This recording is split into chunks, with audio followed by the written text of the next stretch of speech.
The landing ramp hissed as it lowered, revealing a windswept plaza of shimmering stone. Ethan Caldwell adjusted his jacket, the humid air of Sci-Fi 9 clinging to his skin. The skyline ahead was unlike anything he'd seen before, towers with organic curves reaching into the sky, their surfaces flickering with patterns of light that seemed almost alive. The Athari city was a marvel, but Ethan's focus was squarely on the gathering in the center of the plaza. A large, circular pavilion stood at the heart of it all, flanked by columns that glowed softly in the dusk. Around it, rows of tall, lithe figures awaited his arrival. The Athari, with their smooth, luminous skin and sharp, angular features, had sent their most prominent leaders to greet, or, more likely, evaluate him. Standing at the head of the delegation was First Arbiter Lyriak, a woman whose presence alone seemed to command attention. Ethan took a moment to steady himself. This wasn't his first contact mission, but it might well be the most critical. Humanity's expansion into interstellar space had been met with a mixture of intrigue, skepticism, and outright hostility from established civilizations. The Athari fell somewhere in between. They were curious about humans, but not particularly impressed. Today's meeting would set the tone for any future relations. No pressure, Ethan thought, stepping onto the smooth, iridescent plaza. As he approached, he saw another human standing just ahead of him, Jonas, his second-in-command. Jonas was a few years older, stockier, and carried himself with a kind of grounded pragmatism that Ethan had always admired. Together, they were supposed to show humanity at its best. "Ready for this?" Jonas asked, his voice low enough that only Ethan could hear. "Not sure if anyone's ever really ready for this kind of thing," Ethan replied, a wry smile tugging at his lips. "But I've got my game face on." Jonas smirked. "Let's see if they even have a word for game face." The Athari delegation remained still as the humans approached. Only Lyriak moved, stepping forward with a deliberate, almost fluid grace. Her voice carried over the plaza without need for amplification. "Ethan Caldwell, representative of humanity," she said, her tone even and measured. "You are welcome here on Sci-Fi 9. We trust you will find our accommodations adequate." Ethan offered a polite nod. "First Arbiter Lyriak, it's an honor to be here. On behalf of humanity, I'd like to thank you for your hospitality and the opportunity to open a dialogue." Lyriak's expression was inscrutable, but there was a flicker of something, amusement, in her luminous eyes. "Hospitality, yes. But let us not confuse this meeting with mere courtesy. There are matters of substance we must address." "Of course," Ethan said. "And I'm eager to discuss them. But I don't know about you," he paused, glancing around the crowd. "I could really use a cup of coffee before we get into the heavy stuff." Jonas blinked, clearly caught off guard. A ripple of confusion passed through the Athari delegation. The term was untranslatable to them, but they understood the tone. Lyriak tilted her head slightly. "Coffee," she repeated. "Something hot and caffeinated," Ethan explained, grinning. "It's a tradition where I come from. Gets the brain going, makes the conversation flow more naturally." Lyriak's expression didn't change, but there was a faint glimmer in her gaze. "I'm afraid we have no such custom." "No problem," Ethan replied. "You'd be surprised how quickly it catches on." Jonas coughed quietly, masking a laugh. "You're really going with the coffee thing?" "It's about setting the tone," Ethan said under his breath, then returned his attention to Lyriak. "Shall we proceed, Arbiter?" The first Arbiter gestured toward the pavilion. "Come. We will speak." Ethan and Jonas followed her inside, stepping into a space that seemed both ancient and advanced. The pavilion's interior was filled with delicate sculptures that moved subtly, almost as if breathing. The walls shimmered with bioluminescent patterns that pulsed in time with some unseen rhythm. A long, curved table made of a material that looked like liquid metal had solidified into place stood at the center. Lyriak took her place at the head of the table, motioning for Ethan and Jonas to sit. Several other Athari joined them, their tall forms folding gracefully into chairs that seemed to grow from the floor. "The Athari have observed your species from afar," Lyriak began. "Your arrival among the stars has not gone unnoticed. We have seen how your kind persists even in the face of adversity." Ethan leaned forward slightly. "Persistence is kind of our thing. We're a stubborn bunch." Jonas chimed in. "We don't always do things the easy way, but we get them done. That's probably what caught your attention, right?" One of the Athari counselors, a figure whose skin shimmered in pale green hues, spoke up. "Stubbornness can be a virtue, but also a flaw. Tell us, human, what do you hope to gain from this dialogue?" Ethan chose his words carefully. "We're not here to take anything from you. Humanity is still learning how to navigate these interstellar waters. What we're looking for is the chance to share knowledge, collaborate on projects that could benefit us both. We've come a long way in a short time, and we believe we have something to offer just as we hope to learn from you." There was a murmur among the Athari. Lyriek's gaze remained fixed on Ethan. You speak of collaboration, yet your kind has been known to act aggressively when challenged. Jonas jumped in. Look, I won't sugarcoat it. We've made mistakes. Some big ones. But that's not why we're here. Ethan and we want to build something positive. We want to find common ground. Ethan nodded. That's what I'm asking for, a chance. Let's sit down, share some ideas, and see if there's something we can do together. You might find we're better partners than you think. Lyriek's bioluminescent patterns shifted slightly, though her expression remained calm. Words are easy. Actions matter more. Absolutely, Ethan said. And I'm ready to prove it. You let us know what you need, and we'll show you we're serious. For a moment, silence hung in the air. Then Lyriek gestured to one of her counselors, who rose and left the room. Very well, she said. We will consider your proposal. In the meantime, I will arrange for you to see more of our city. Perhaps you will gain a greater understanding of who we are. Ethan smiled. I'd like that. As the meeting concluded, Jonas nudged Ethan. Well, that went better than expected. And you even managed to work in the coffee line. Ethan shrugged. What can I say? It's my signature move. The two men followed Lyriek out of the pavilion, stepping into the alien twilight. The city around them glowed with a quiet energy, and the Athari moved through the streets with a natural grace that was fascinating to watch. Jonas glanced at Ethan. So what's next? Ethan looked ahead, toward the towering spires that seemed to hum with life. Now we see if we can turn a cup of coffee into a conversation that matters. Morning arrived on Sarat 9 as softly as the glow of its twin suns. The air was rich with unfamiliar scents, sharp, spicy undertones mingling with something sweet and citrusy. Ethan Caldwell, having managed a few restless hours of sleep in his quarters, stepped outside to find Jonas waiting. Coffee? Jonas asked, holding out a steaming cup. Bless you, Ethan muttered, taking a long sip. The drink was an Athari approximation of coffee. Bitter, strong, and made from a local plant called Velrin. It wasn't perfect, but it got the job done. Jonas smirked. Look at you, cultural ambassador and caffeine addict all rolled into one. Someone's got to keep the tradition alive, Ethan replied, then gestured toward the distant towers. Any word from Lyriek about today? Jonas checked his tablet. Her assistant said we're getting a personal tour of the city. Apparently, she wants to provide a deeper understanding of Athari ways. Ethan raised an eyebrow. You think this is a goodwill gesture, or another test? Jonas shrugged. Knowing them? Probably both. Before long, Lyriek arrived, accompanied by a pair of Athari aides. She was clad in flowing garments that shimmered like the morning mist, her posture as composed as ever. Good morning, Ethan Caldwell, Jonas Renfield, she said with a slight nod. Today, I will show you parts of our city not visible from the council chambers. Perhaps this will grant you insight into our approach. Ethan exchanged a glance with Jonas, who nodded. Lead the way, Arbiter. They followed Lyriek through a maze of streets lined with bioluminescent structures. The Athari moved with quiet purpose, their luminous skin patterns shifting in subtle waves as they worked, conversed, and went about their daily routines. Children ran past, their laughter tinkling like wind chimes.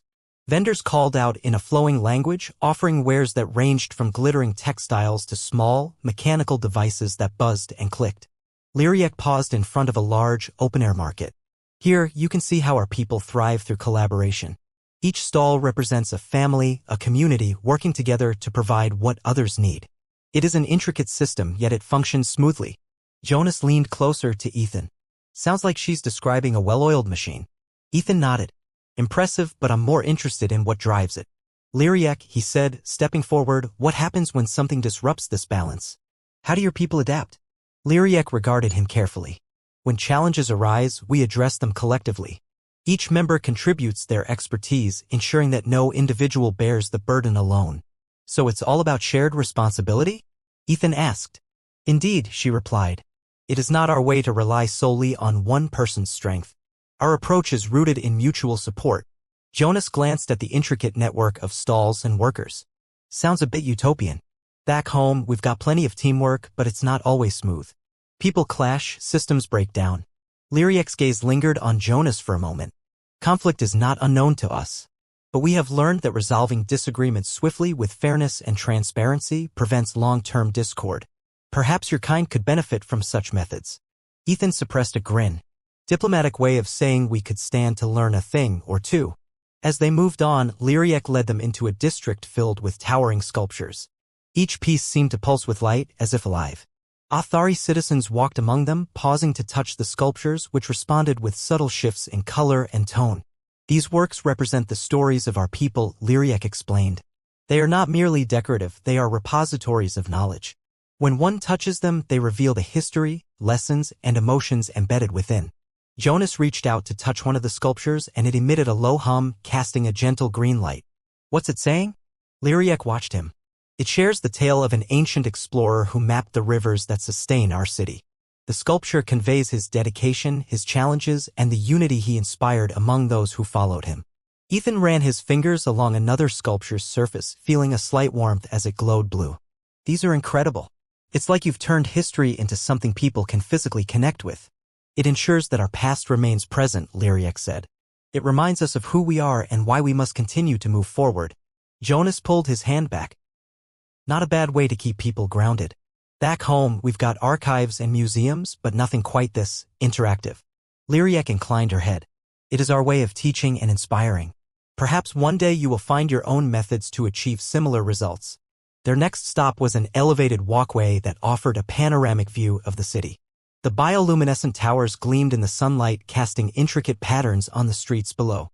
In the distance, a vast river wound its way toward the horizon, its surface shimmering like liquid crystal.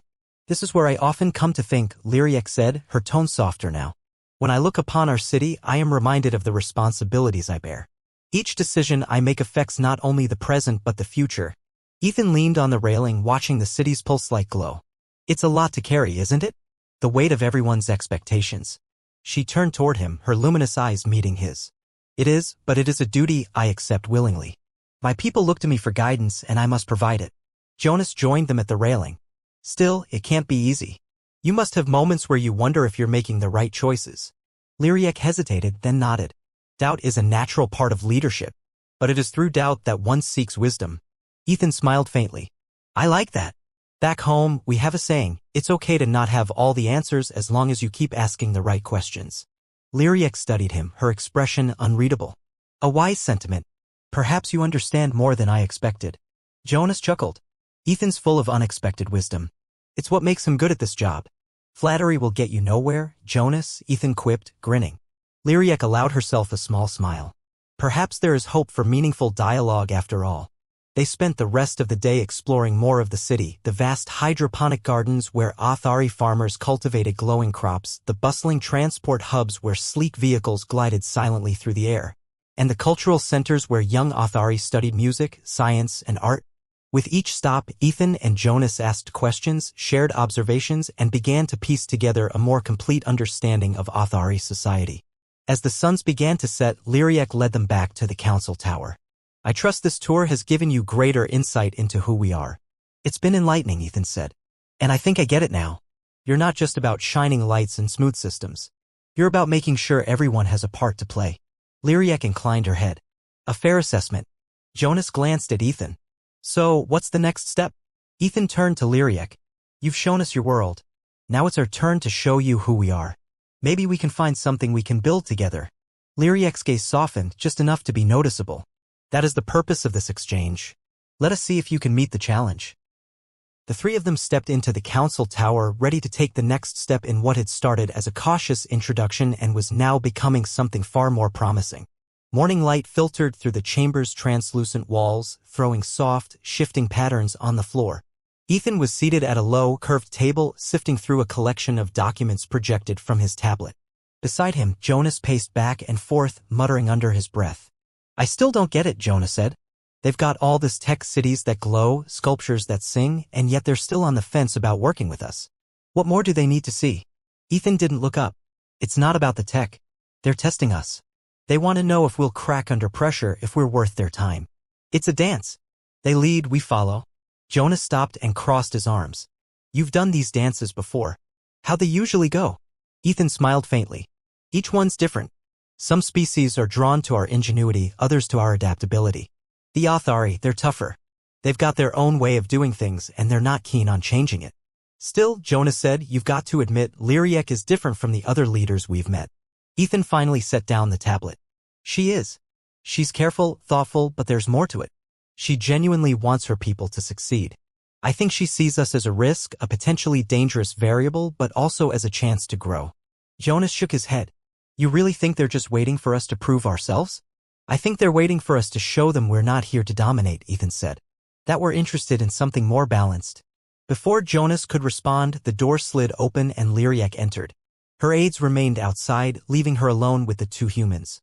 Ethan Caldwell, she said, her gaze shifting between him and Jonas, I trust you have reviewed the materials I provided. Ethan nodded. Thoroughly. Your hydroponics systems, cultural preservation programs, educational infrastructure, impressive doesn't even begin to cover it. Jonas added, and we noticed something. You're not just building for now. You're thinking ahead. That's smart. Lyriek inclined her head slightly. It is necessary. One cannot sustain a society by focusing only on the present. Ethan gestured to the chair across from him. Please have a seat. We'd like to ask a few questions if that's all right. Lyriek sat gracefully, her luminous eyes meeting Ethan's. Proceed. What we're curious about, Ethan began, is how you decide which initiatives to pursue. You seem to have an extraordinary ability to mobilize resources and talent. What's your process? She considered the question for a moment. We rely on consensus. The council gathers input from community representatives, scientists, artists, and educators. Proposals are evaluated for their long-term benefits and potential challenges. Once we have a clear understanding, we act decisively. Jonas leaned forward. Sounds efficient. Back home, getting that many people to agree on something is like herding cats. Lyriek's expression shifted ever so slightly, what might have been amusement. Your species values individualism. It is both your strength and your weakness. Fair point, Ethan said. But let's flip the script. If we wanted to collaborate on, say, a joint research project, how would we fit into that process? How would you evaluate our input? Lyriek studied him carefully. We would begin by examining your data, your methodologies. We would request transparency, openness. If your approaches align with our principles, we could proceed. However, should we find your practices disruptive or short-sighted, we would not hesitate to withdraw. Jonas whistled softly. No pressure. Ethan smiled. It's fair. If we want to work together, we have to meet your standards. That's what we're here to prove. Lyriek's gaze lingered on him for a moment before she spoke again. There is a project currently in its preliminary stages, an exploration of advanced agricultural techniques using new bioluminescent crops. Your knowledge of environmental engineering could be valuable. If you are willing, we could integrate your expertise into our planning sessions. Jonas exchanged a glance with Ethan. Sounds like our chance to shine. Ethan nodded. We'd be honored to contribute. Just let us know where to start. Very well, Lyriek said, rising. You will receive an invitation to the next session. Be prepared. As she left, the door closing softly behind her, Jonas sat back and let out a breath. Well, that's progress. A real project, not just more diplomatic chatter. Ethan grinned. Told you it's a dance. We just took a step forward. Several days later, Ethan and Jonas found themselves in a sleek conference chamber filled with Athari researchers and Ku. Hay require minimal resources, yet produce significant nutritional value. Our goal is to refine the growth process, improve yield, and reduce waste. Ethan raised a hand. Have you tested these plants in varied environmental conditions? Higher salinity? Lower humidity? If we know how they respond to extremes, we might find new applications. Sirac nodded slowly. We have conducted preliminary tests. Your suggestion aligns with our next phase of research. Jonas chimed in. And have you considered nutrient recycling within the hydroponic systems? On Earth, we've developed methods to capture and reuse everything. Might be worth looking into. Sirac glanced at Lyriek, who was observing from the side of the room. She gave a small nod, and Sirac turned back to Jonas. Your input is noted. We will review these methods. As the session continued, Ethan and Jonas offered insights, asked questions, and engaged with the Athari team. It wasn't a perfect fit. There were cultural and methodological differences, but there was a sense of genuine collaboration. After the meeting, Lyriek approached them. You adapted well. Your suggestions were relevant and constructive. Ethan smiled. We're just getting started.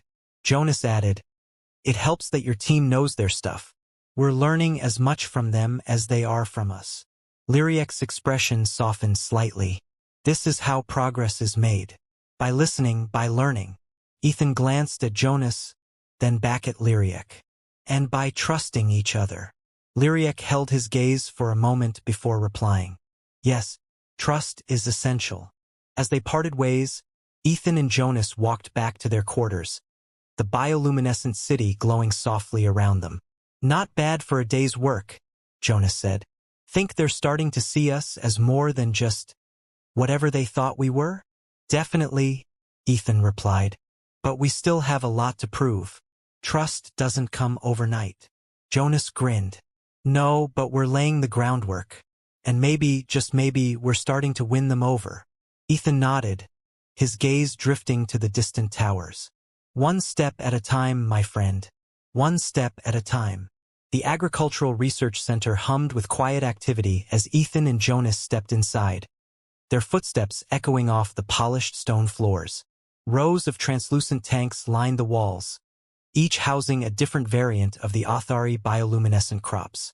The air was cool and carried a faint herbal scent, mingling with the subtle hum of machinery. Jonas nudged Ethan with his elbow. This place is impressive. I mean, look at these setups, self-contained, minimal waste, everything automated. Why haven't we built stuff like this back home? Ethan smirked. Because back home, everyone's arguing over budgets and policies. Here, they just do it. A tall, thin Athari researcher approached, his luminous skin shifting to a pale green. Ethan Caldwell. Jonas Renfield. I am Sirac. I oversee the bioluminescence adaptation project. First Arbiter Lyriek suggested you might have valuable insights to share. Ethan extended a hand. Pleased to meet you, Sirac. We're here to help however we can. Sirac hesitated briefly before grasping Ethan's hand. Come. I will show you where we need assistance. He led them to a cluster of workstations, each surrounded by holographic displays. Charts and graphs hovered in midair, showing data points that fluctuated in real time.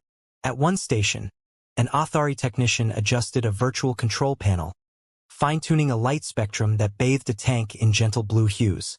Sirac gestured to the displays. Our current focus is on refining the energy efficiency of the bioluminescent crops. They require light of specific wavelengths to thrive, but our current energy usage is higher than acceptable. We are searching for ways to reduce consumption without compromising output. Jonas leaned in to study the graphs.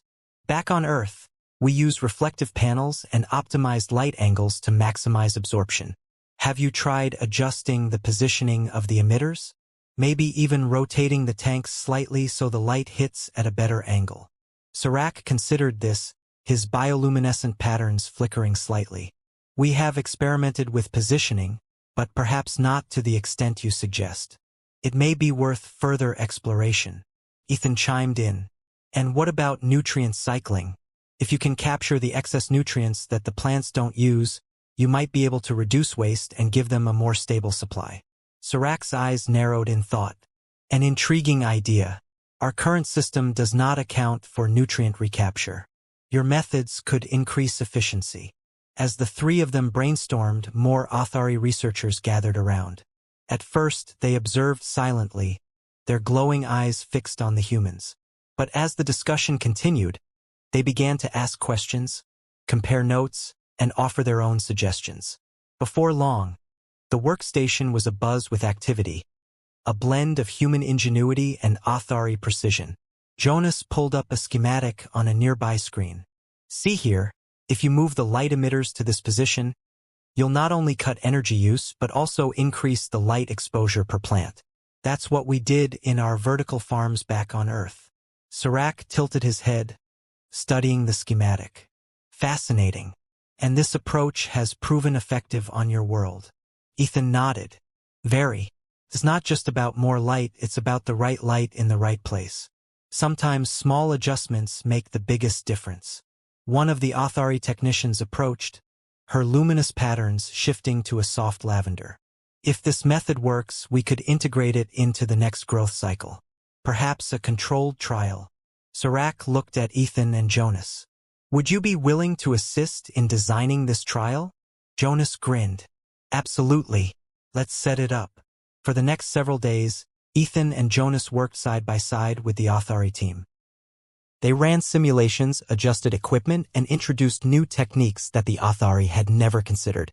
The collaboration wasn't without its challenges, language barriers, differing approaches, and the occasional cultural misunderstanding, but each hurdle only seemed to strengthen the partnership. During one late-night session, Ethan and Jonas sat at a console reviewing data logs. The Authari had retired for the evening, leaving the humans alone in the quiet lab. This is the first project we've done out here that feels real, you know? Jonas said, leaning back in his chair. Not just talk, not just diplomacy. We're actually building something together. Ethan smiled. Yeah, it feels good. Like we're making a difference. Jonas glanced at him. You think Lyriax set this up to test us? See if we could handle working with their people. Probably, Ethan admitted. And maybe that's a good thing. If we can prove we're capable of working alongside them, that opens the door for bigger things. Jonas grinned. Bigger things, huh? You mean like interstellar trade agreements, joint exploration missions, or, he lowered his voice mockingly, intergalactic coffee chains? Ethan chuckled. Hey, one step at a time, buddy. As they worked through the night, they found themselves not only learning from the Authari but also earning their trust. The project wasn't just about bioluminescent crops anymore.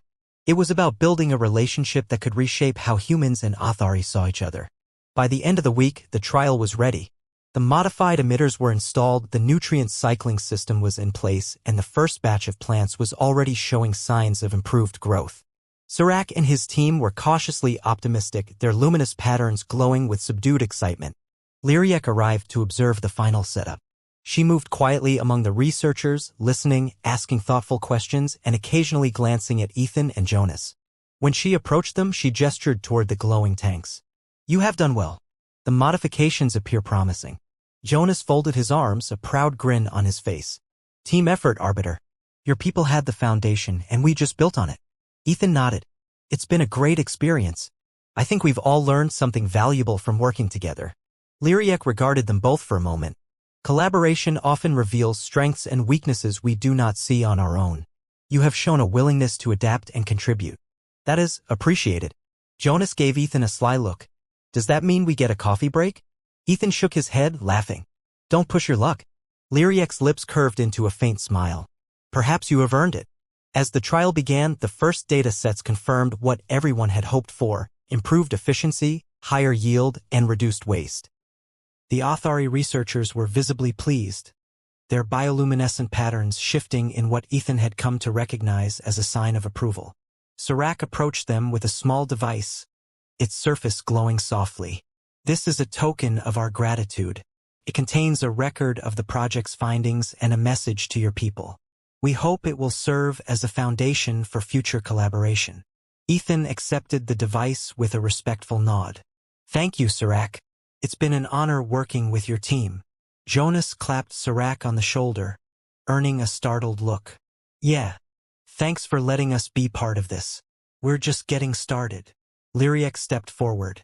Indeed, this is only the beginning. But it is a good beginning. Ethan met her gaze. Then let's keep moving forward. Together.